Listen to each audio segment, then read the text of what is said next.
ইলিশ মাছের রুটি সেই স্বাদ। ছোট ছোট দুই করে রুটি বানানো যায় আর কি যে স্বাদ, কাউকে খাওয়াইলে বারবার খেতে চাবে আপনার কাছে এই রেসিপি। তো চলুন রেসিপিটা আমি কিভাবে বানিয়েছি আপনাদের সাথে একটু শেয়ার করি। এখানে আমি কয়েক পিস ইলিশ মাছ নিয়েছি, তো আমি 2 পিস নিব।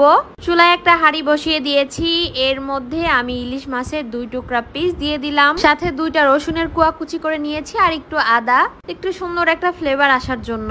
মাছের যে গন্ধ এটা আর থাকবে না। তো মাছগুলোকে আমি ভালোভাবে সেদ্ধ করে নিচ্ছি। ইলিশ মাছের রুটি যে কোনো সবজি, মাছ, মাংস সবকিছুর সাথে ভীষণ মজা লাগে খেতে। সব থেকে মজার বিষয়, লেজের পাশে যে চাকাগুলো হয় এগুলো দিয়েই কিন্তু তৈরি করা যায় খুব সহজে। তো মাছগুলোকে পাটার উপর নিয়ে নিলাম, এরপরে বাটাবাটির কাজ চলবে।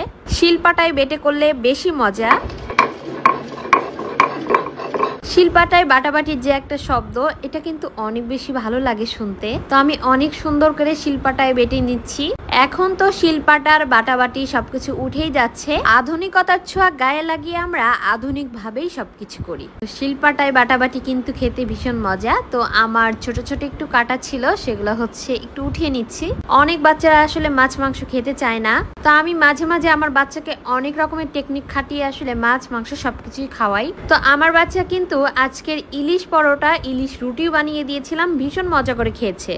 তো এভাবে আমি 2টা চাকাই সুন্দর করে বেটে নিয়েছি। তো দেখেন কত সুন্দর একটা বাটা হয়েছে, মিহি করে বেটেছি। চুলায় একটা হাঁড়িতে 1 মগ পানি আমি গরম করে নিয়েছি, এর মধ্যে আমি বেটে রাখা ইলিশ মাছ দিয়ে দিলাম। এরপরে আমি দিয়ে দিব আটা ময়দা যে কোনো 2টাই কিন্তু ব্যবহার করা যাবে, মানে নেওয়া যাবে। তো এখানে আমি আটা দিয়ে সুন্দর করে একটা কাওয়া তৈরি করব। নর্মালি আমরা যখন রুটি বানাই, পরোটা বানাই, যেভাবে কাওয়া করি ওইভাবেই কাওয়া করতে হবে। তো এই যে আমার কিন্তু সুন্দর একটা কাওয়া হয়ে গেছে। এরপরে আমি রুটি বেলার বেলনিতেও নিতে পারেন। তো আমার কাছে অনেক বড় চপার ছিল, যে চপারটা দিয়ে আসলে অনেক কিছুই করা যায়, মানে এই চপারের উপরে মুথে নেওয়া হয়ে গেলে আমি এখান থেকে বেশ কয়েকটা লেচি কেটে ঠিক original night cream, body cream খুঁজতেছেন, নিজের শরীরটাকে অনেক বেশি ভরসা করতে চাচ্ছেন, সবার থেকে একটু সুন্দর থাকবেন করতে চাচ্ছেন, তারা কিন্তু আমাদের পেজে থাইল্যান্ডের authentic original Glutagen night cream, SOC body ক্রিমটা নিতে পারেন। আর এটার কিন্তু কাস্টমারদের অনেক বেশি রিভিউ আছে। আমাদের নাইট ক্রিম কিন্তু BSTI করা, তার সাথে অরিজিনাল একটা গ্যারান্টি কার্ডও পেয়ে যাবেন। তো যারা যারা নিতে চাচ্ছেন তারা তো ইনবক্স করবেন।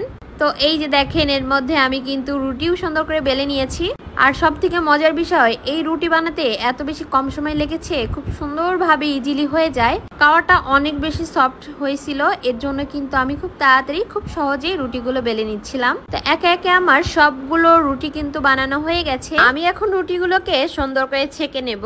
রুটিগুলো যখন আমি ভাজি করতেছিলাম তখন সুন্দর একটা ফ্লেভার আসতেছিল। তো এক পাশে আমি কিছুক্ষণ একটু ভেজে নিয়েছি, এর পাশে একটু উল্টিয়ে দিলাম। এক পাশ উল্টানোর পরে আরেকটা পাশ যখন উল্টিয়ে দিব তখনই কিন্তু রুটিগুলো একদম সুন্দর ফুলে ফুলে ফুলকো হয়ে যাবে, মানে ফুলকো ফুলকো রুটি হয়েছিল। তো প্রথমটা ভাজার পরে দ্বিতীয়গুলো ভেজে নিয়েছি, এরপরে একটা পরোটাও বানিয়ে নিয়েছিলাম। এরপরে হচ্ছে পরিবেশনের পালা। তো আমার রুটিগুলো অনেক সুন্দর হয়েছিল বানানো, তার সাথে টেস্টের কথা আর কি বলবো, অনেক বেশি মজা ছিল।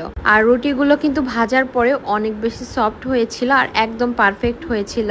তো আমি এখানে হাঁসের মাংস দিয়ে খেয়ে নিলাম। আপনারা চাইলে যে কোনো সবজি, মিষ্টি, যে কোনো কিছু দিয়ে আসলে রুটি খেতে পারবেন। তো আজকের এই রেসিপিটা যদি আপনাদের কাছে ভালো লাগে অবশ্যই কিন্তু কমেন্ট করে। খরচ করে বানিয়ে ফেললাম 1000 টাকার চকলেট কেক। এত বেশি মজা ছিল এই চকলেট কেকটা, আমি, আমার ছেলে, বাসার সবাই তো একদম চেটেপুটে খেয়ে ফেলছে। চকলেট কেকও চেটেপুটে খায়, আল্লাহ মজা ছিল, এর জন্য চেটে খাইছি। তো যাই হোক, ভিডিও শুরু করা যাচ্ছে। এখানে 3টা চকোফান বিস্কুট নিয়েছি আমি, যেটা একটা বিস্কুটের প্যাকেটের দাম 10 টাকা। তো আমি এখানে 3টা নিয়েছি, আপনাদের চাইলে 2টাও নিতে পারেন, 4টাও নিতে পারেন, ইচ্ছা। তো আমি বিস্কুটগুলো সুন্দর করে খুলে নিচ্ছি। তো একটা চকোফান বিস্কুটের প্যাকেটে কিন্তু অনেকগুলো বিস্কুটই থাকে আসলে। তো এরপরে আমি ব্লেন্ডার জারে সবগুলো বিস্কুটই নিয়ে নিলাম।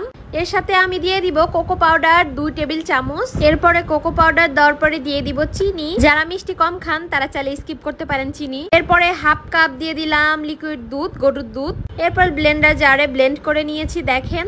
আর আমার ব্লেন্ড করা কত বেশি সুন্দর হয়েছে দেখেই নেন।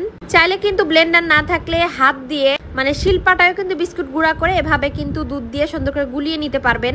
তো আমি এখন কেকটা যে পাত্রে বসাবো সেখানে একটা পেপার দিয়ে নিয়েছি, সাদা যে কাগজগুলো থাকে সোজা কথা। এরপর তেল দিয়ে নিয়েছি, তেলটা ব্রাশ করে, ব্রাশ ছিল না আসলে হাত দিয়ে করে নিছি। এরপরে আমি এই যে কেকের ব্যাটারটা দিয়ে দিলাম, মানে বিস্কিট দিয়ে যেটা আসলে বানানো হয়েছে। এই ব্যাটারটা যত বেশি ভালো হবে কেকটা কিন্তু তত বেশি সফট হবে, এটা কিন্তু খেয়াল রাখবেন। তো আচ্ছা, আমি কিন্তু বেকিং পাউডারও দিয়েছি এখানে হাফ টেবিল চামচ, ওটা আসলে ভিডিও না হয় নাই। এরপর একটু ড্যাব ড্যাব করে নিচ্ছি হাত দিয়ে। এরপর আমি ওভেনে বেক করে নিব। যাদের ওভেন নাই তারা তো চুলাতে নর্মালি কেক যেভাবে বানান ওইভাবে বানিয়ে নিবেন।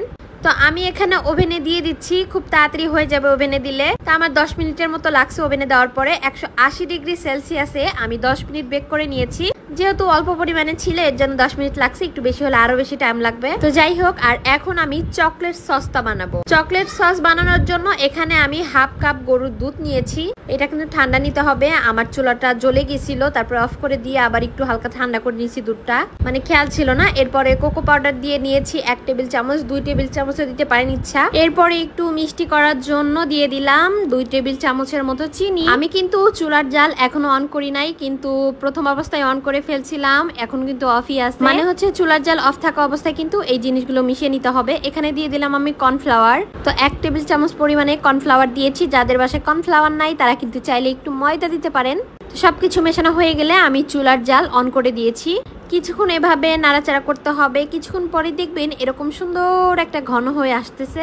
আপনি আসলে চকলেট সসটা কতখানি রাখবেন, কত ঘন রাখবেন সেটা কিন্তু আপনার ইচ্ছা। তো বিশেষ করে এই যে এখন যে আছে এই থিকনেসটাই বেশি মনে হয় ভালো। তো আমি কিন্তু চুলার জালটা একটু বন্ধ করে দিব, ঠান্ডা হয়ে গেলে আরো একটু চেপে আসবে। তো ওভেন থেকে কিন্তু আমি 10 মিনিট পরে কেকটাও বের করে নিয়েছি। আমার কেকটা কিন্তু অনেক সুন্দর ভাবে হয়ে গেছে। তিনটা যেহেতু বিস্কিট নিয়েছিলাম এর জন্য কিন্তু কেকটা অনেক বেশি বড় হয় নাই, তবে মিডিয়াম কিন্তু ভালোই হয়েছে আর অনেক সুন্দর একটা সফট হয়েছে। আমার ছেলে তো চকলেট কেক খেতে ভীষণ পছন্দ করে, এর জন্য কিন্তু আরো একটু কেকের স্বাদ বাড়ানোর জন্য আমি এখানে চকলেট সস যেটা বানিয়ে রাখছিলাম এটা দিয়ে দিলাম।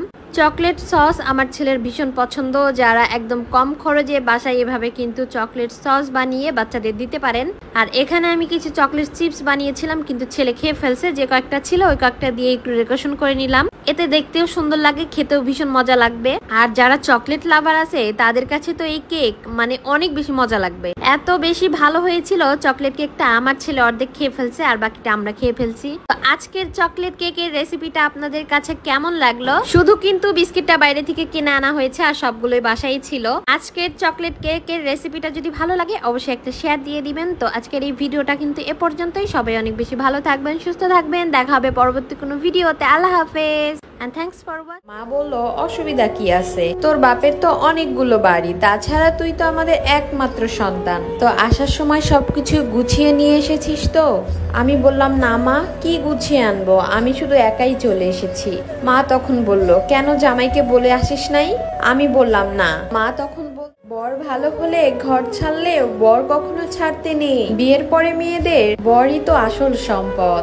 ঘর আর বর দুটাকেই যদি ছেড়ে দাও তাহলে মেয়েদের জীবন থেকে সবকিছুই হেরে যায়, সবকিছুই চলে যায়। আর জামাই তো তোর কথা ফেলতে পারবে না। মার কথা শুনে আমি পুরোটাই অবাক। মা কখনোই আমার সাথে এই সুরে কথা বলেনি। তখন আমি বললাম মা, তুমি কি সত্যি আমাকে এগুলো কথা বলতেছো? মা বলল হ্যাঁ রে সত্যি, তুই ফিরে যা শ্বশুর বাড়িতে, কয়েকদিন থেকে তারপরে জামাইকে সঙ্গে নিয়ে আসিস। তো মায়ের কথা শুনে আমি আবারও চলে গেলাম শ্বশুর বাড়িতে। এরপরে যে শাশুড়ির সাথে বিনা কারণে অযথা ঝগড়া বাঁধিয়ে দিলাম। সন্ধ্যার পরে যখন অফিস থেকে বাড়ি ফিরলো বর, তখন তো বরের কানে যা ইচ্ছা না তা সবকিছু দিয়ে দিলাম। যা হয়েছে সেটাও বললাম, যা হয় নাই সেটাও একটু বাড়িয়েই বলেছিলাম। এরপরে আমি বরকে বলেই দিলাম আমি আর এই বাড়িতে থাকতেছি না, আমি আর এই সংসার করব না। তুমি যদি আমাকে ভালোবাসো, আমার সাথে সংসার করো, তাহলে আমার বাপের বাড়িতে যাইতে পারো। তখন আমার বর আমাকে বলতেছে ঠিকই বলছো, রোজ রোজ অফিস থেকে এসে এইগুলা ঝগড়া, এই অশান্তি আর ভাল লাগে না। ওর থেকে তোমার বাপের বাড়িতেই চলে যাই। তাছাড়া আমার শ্বশুর বাড়ি থেকে তো আমার অফিস কাছে হবে, যাতায়াতও ভালো হবে। বর আর আমি তার পরের দিন সকালেই চলে আসলাম বাপের বাড়ি। বাপের বাড়িতে আসার পরে দিনগুলো ভালোই যাচ্ছিল। মা তো মেয়ের জামাইকে পেয়ে সকাল বিকাল 3 বেলায় সেইভাবে রান্না বান্না খাওয়া দাওয়া। আর আমি তো সকালে ঘুম থেকে উঠতাম 9টা 10টা, অনেক সময় 12টাও বেজে যেত। আহা কি শান্তি, সুখ আর সুখ। আমি তো স্বপ্নে স্বপ্নে এরকম সুখটাই চেয়েছিলাম। যাই হোক, বাপের বাড়িতে এসে শখটাও পূরণ হয়ে গেল। আর কয়েকদিন যেতে না যেতে আমার শ্বশুর বাড়ি থেকে ফোন আসে। আমার শাশুড়ি আমার স্বামীর কাছে ফোন করে। আমার শাশুড়ি তার ছেলেকে বলতেছিল, আমি পাশে থেকে শুনতেছিলাম, বাড়ি থেকে যেভাবে বউ নিয়ে বের হয়েছিস আর জীবনেও যেন এই বাড়িতে আসা না হয়। আমার শ্বশুর শাশুড়ির তেমন কোনো চিন্তাই ছিল না, কারণ আমার শ্বশুর সরকারি চাকরি করত, পেনশনে প্রতি মাসে অনেকগুলো টাকা পায়, তাদের কোনো টেনশনই নাই। তো যাই হোক, এভাবেই চলতেছিল, সুখের দিন পার করতেছিলাম। হঠাৎ করে একদিন সকালে ঘুম থেকে না উঠতে উঠতেই দেখতেছি অনেক বেশি চিল্লাচিল্লি বাইরে। তো আমি বাইরে যাই, যে দেখি আমার বাবার সাথে আমার বর অনেক বেশি চিল্লাচিল্লি করতেছিল, অনেক খারাপ ব্যবহার করতেছিল। আমি তখন আমার বরকে বললাম, তুমি এত বেয়াদব কেন? তুমি আমার বাবার সাথে এরকম আচরণ করতেছো কেন? এত জোরে জোরে কথা বলতেছো কেন? তখন আমার স্বামী বলতেছে, তুমিও তো আমার মায়ের সাথে এরকম আচরণই করতা, কই আমি তো তোমাকে কিছু বলি নাই।